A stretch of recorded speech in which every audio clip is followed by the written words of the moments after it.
107,2 FM The Best Youngster Radio.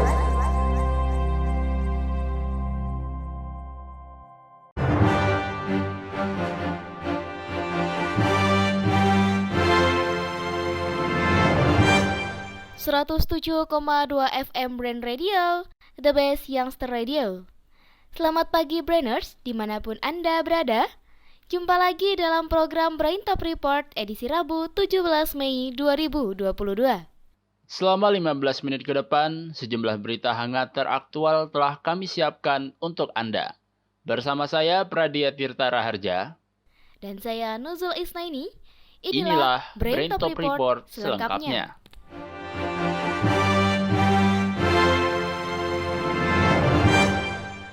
Brainers, berita pertama datang dari Jakarta. Kebakaran hebat melanda sejumlah bangunan di kawasan Pasar Gembrong, Jakarta Timur pada Minggu malam. Api diduga berasal dari hubungan arus pendek listrik.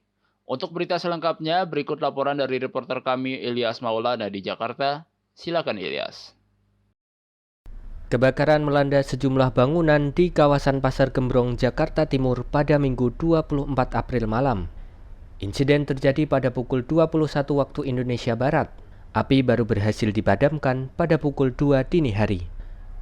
Kebakaran disebabkan oleh hubungan arus pendek listrik dari salah satu rumah warga. Menurut Kepala Seksi Operasional Suku Dinas Penanggulangan Kebakaran dan Penyelamatan Jakarta Timur, Gatot Sulaiman, kebakaran ini menimpa 26 bangunan toko dan menghanguskan setidaknya 400 rumah warga. Setelah kami telusuri, ternyata ada terjadi konsleting listrik dari salah satu rumah warga yang dimana bangunan konstruksinya itu terbuat dari kayu, makanya api itu akan cepat membesar. Total kurang lebih ada 400 unit bangunan yang terbakar, itu dari beberapa RT, kurang lebih ada 5 RT yang ada di sini, yang dihuni kurang lebih dari 1.000 jiwa. Pemadam kebakaran Jakarta Timur mengerahkan 27 unit mobil damkar dan 150 personil pemadam kebakaran.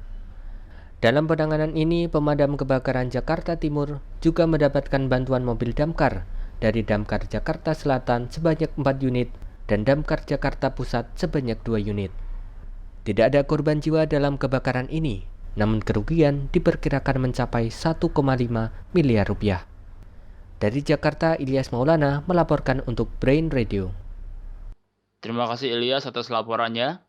Ya Nuzul, walaupun memang kerugian dari kebakaran ini cukup besar, beruntung tidak ada korban jiwa dalam insiden ini.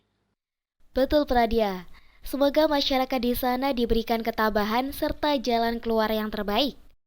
Nah, buat Brainers di rumah terutama yang jarak rumahnya berdekatan, harus terus berhati-hati terhadap hubungan arus pendek listrik ya. Ya Brainers, jika tadi kita berbicara terkait kebakaran di kawasan pasar, berita selanjutnya yaitu pemerintah telah menetapkan kebijakan pelarangan ekspor sementara minyak goreng atau bahan baku kelapa sawit. Kebijakan ini berlaku mulai tanggal 28 April 2022. Larangan ini ditetapkan hingga harga minyak goreng di pasaran kembali normal. Untuk berita selengkapnya akan disampaikan oleh reporter kami Nuraini Amalia. Silahkan Nuraini. Baik, terima kasih Nuzul. Menteri Perekonomian Erlangga Hartarto menindaklanjuti arahan Presiden Jokowi mengenai larangan ekspor minyak goreng dan bahan baku minyak sawit yang berlaku mulai 28 April 2022. Larangan akan berlaku pada beberapa jenis minyak goreng, salah satunya palm oil. Hal tersebut disampaikan Erlangga melalui siaran pers. Melakukan pelarangan ekspor, refine, bleach, deodorized palm oil, ataupun yang dikenal dengan nama RBD palm olein. Jadi istilah teknisnya adalah RBD palm olein yang merupakan bahan baku minyak goreng sejak tanggal 28 April pukul 00.00 waktu Indonesia Barat sampai tercapainya harga minyak goreng curah sebesar 14.000 per liter di pasar tradisional dan mekanisme disusun sederhana. Per hari ini pun Permendak akan diterbitkan. Demikian pula dari Bea Cukai akan memonitor supaya tidak terjadi penyimpangan. Meskipun pemerintah sudah berusaha mengendalikan harga minyak goreng, namun yang terjadi malah menambah masalah baru. Akibatnya minyak goreng menjadi langka di pasaran. Pemerintah mengeluarkan kebijakan baru, mencabut harga eceran tertinggi atau HET minyak goreng premium, dan menyerahkan harga ke mekanisme pasar, serta menaikkan harga eceran minyak goreng curah menjadi Rp14.000 per liter. Dari Jakarta, Nurani Amalia melaporkan untuk Brain Radio. Terima kasih Nuraini. Pradia, berbicara soal minyak goreng memang tiada habisnya. Namun, melalui upaya larangan ekspor ini, kita semua berharap agar pemerintah dapat segera mengatasi tingginya harga minyak goreng di Indonesia. Betul sekali Nuzul. Terlebih mengingat momen lebaran kan sudah semakin dekat. Semoga lebaran nanti, masyarakat Indonesia sudah tidak khawatir lagi dengan harga minyak goreng. Berbicara mengenai lebaran, tentu tidak terlepas dari yang namanya mudik. Mengingat momen lebaran semakin dekat, tidak sedikit para pemudik yang memilih transportasi jalur udara untuk mengurangi kemacetan. Salah satunya di daerah istimewa Yogyakarta, jumlah penumpang pesawat di Bandara Yogyakarta International Airport atau YIA hingga kini terus mengalami kenaikan. Pengelola YIA optimis, peningkatan penumpang ini akan terus meningkat secara signifikan yang ditargetkan dapat menembus 12.000 penumpang per harinya. Untuk berita selengkapnya, kita sudah terhubung dengan reporter kami Imelda Christine di Yogyakarta. Silakan Imelda.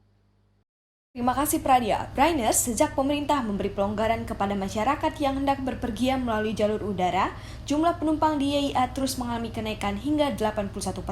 Saat ini, jumlah penumpang harian di YIA berada di kisaran 5.000 hingga 8.000 penumpang. Pelaksana tugas sementara General Manager Bandara YIA, Agus Pandu Purnama mengatakan peningkatan ini akan terus mengalami kenaikan secara signifikan dan ditargetkan akan menembus 12.000 penumpang per harinya. Untuk mengatasi jumlah penumpang yang terus mengalami peningkatan, pihak pengelola juga menambah jam operasional penerbangan yang sebelumnya pukul 7 pagi hingga pukul 6 sore, kini bisa dibuka hingga pukul 9 malam. Di masa summer ini sebetulnya kami sudah ada izin rute untuk 83 pergerakan pesawat. Yang baru dipakai itu sekitar 52.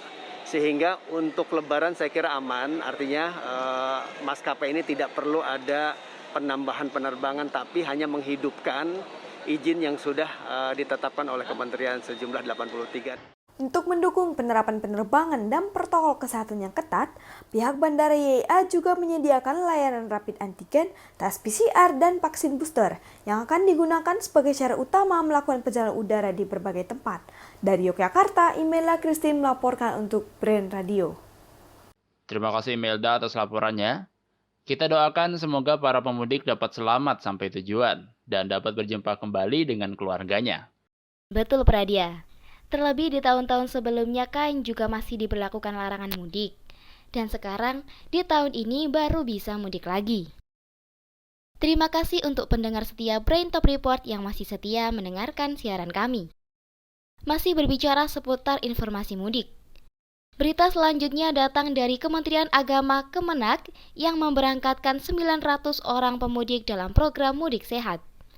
Dalam pelaksanaan Mudik Sehat kali ini, Kemenak menggandeng organisasi masyarakat Muhammadiyah dan Nahdlatul Ulama yang mana anggotanya akan direkrut untuk menjadi peserta mudik. Untuk informasi selengkapnya akan disampaikan reporter kami Elgi Cia Marhasinda. Silakan Cia. Terima kasih Nuzul. Brainers, Kementerian Agama memberangkatkan ratusan warga untuk menjalankan program Mudik Sehat yang diselenggarakan oleh Ormas PBNU dan Muhammadiyah. Pengelepasan berlangsung di kantor Kemenak, Jalan Lapangan Banteng Barat, nomor 34, Jakarta.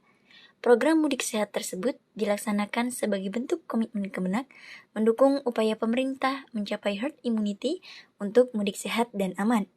Wakil Menteri Agama Zainud Tauhid Syahadi mengatakan sebanyak 20 bus diberangkatkan melalui kerjasama dengan mitra Kementerian Agama, yaitu Bank BRI dan Bank Mandiri, yang sudah standby di depan kantor Kemenak dan pelataran Masjid Istiqlal pada siang itu.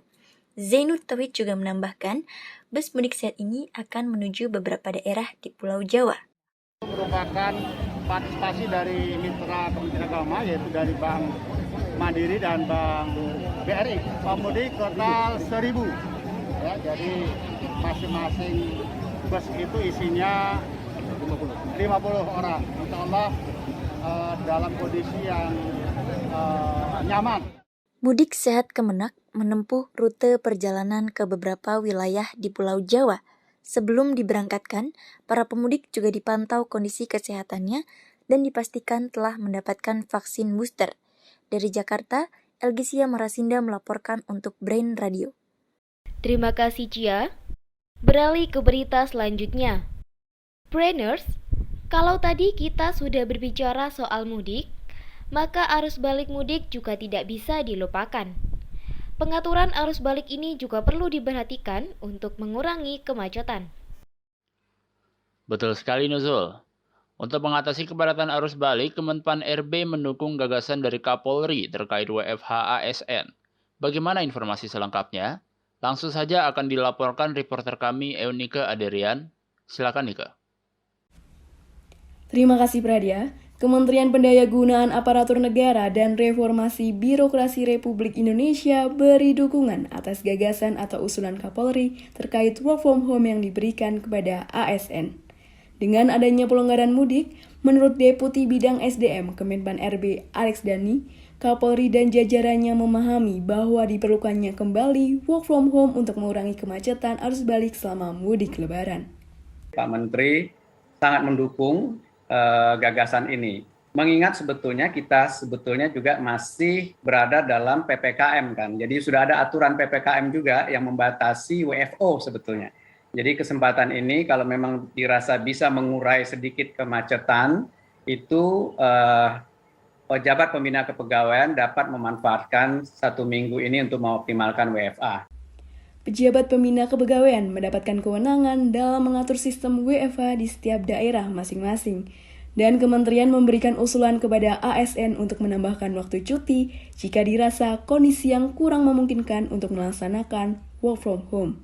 Selain itu, diharapkan pejabat pembina kepegawaian dapat mempertimbangkan pemberian sanksi kepada ASN jika tidak sesuai dengan sistem WFH yang telah ditetapkan. Dari Jakarta, Eunika Derian melaporkan untuk Brain Radio. Terima kasih Nika atas laporannya. Di masa pandemi saat ini, jika beraktivitas di luar rumah harus tetap berhati-hati. Walaupun pandemi sudah mereda, kita pun harus tetap waspada dan mematuhi protokol kesehatan yang ada. Kita beralih ke berita selanjutnya. Presiden Joko Widodo memastikan sirkuit Formula E yang ada di kawasan Ancol, Jakarta Utara, siap untuk digunakan dalam ajang balap mobil listrik pada Juni mendatang. Kepastian tersebut disampaikan Kepala Negara usai meninjau langsung perkembangan proyek pembangunan sirkuit Formula E Jakarta pada Senin 25 April 2022. Selengkapnya, reporter Kaila Nabima melaporkan dari kawasan Ancol, Jakarta Utara. Silakan Kaila. Terima kasih Nuzul.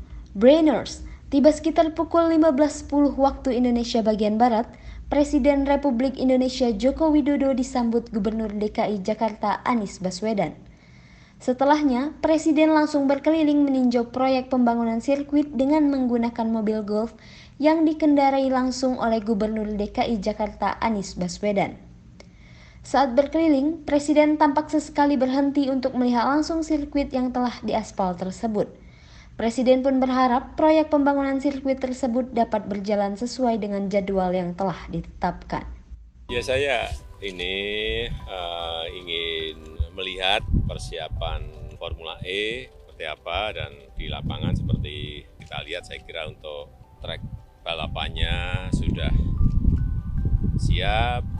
Kemudian mungkin yang tinggal dikejar pedok dan untuk grandstand-nya. Kira masih ada waktu nanti habis Lebaran, dan ya kita harapkan nanti di awal Juni kita bisa melihat balapannya. Diketahui, sirkuit Formula E memiliki panjang lintasan 2,4 km dan lebar 12 km. Sirkuit tersebut memiliki ciri khas di mana di beberapa tikungan terdapat kemiringan yang memungkinkan setiap pembalap memiliki kecepatan yang lebih tinggi. Anies Baswedan menyampaikan pembangunan lintasan balapan Formula E sudah selesai 100%. Saat ini, proyek tersebut sedang menyelesaikan pembangunan sarana dan prasarana pendukung kegiatan Formula E. Dari Jakarta, Kaila Nabima melaporkan untuk Brain Radio. Terima kasih Kaila laporannya.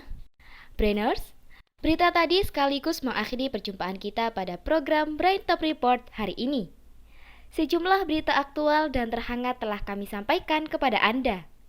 Jangan lupa dengarkan terus Brain Top Report, tentunya hanya di 107,2 Brain Radio, the best youngster radio. Saya Pradia Tirta Raharja. Dan saya Nuzul Isnaini, pamit undur diri dari ruang dengar Anda. Terima kasih dan sampai jumpa.